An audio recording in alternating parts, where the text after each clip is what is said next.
Deyirəm biz özümüz gedəcəyik də, başa düşmürsən sən. Hə, yaxşı, ged Aynur'u gətir, özünüz gedərsiniz, yaxşı. Ged. Yaxşı, sən Aynur'la gedərsən, mən özüm taksilə gələcəm. Lazım deyil də dedim. Bir yerdə gedəcək. Tural, deyirəm ki, mən səninlə getməyəcəm. Gedəcəksən. Dedim, getməyəcəm də. Gedəcəksən Mələk. Getməyəcəm.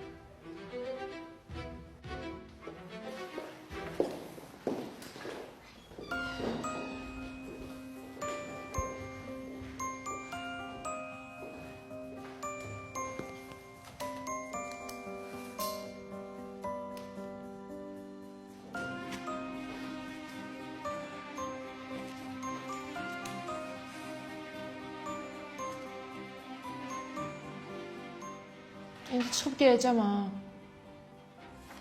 Niyə nə demiş? Niyə gülürsən? Aha, dəli deyil.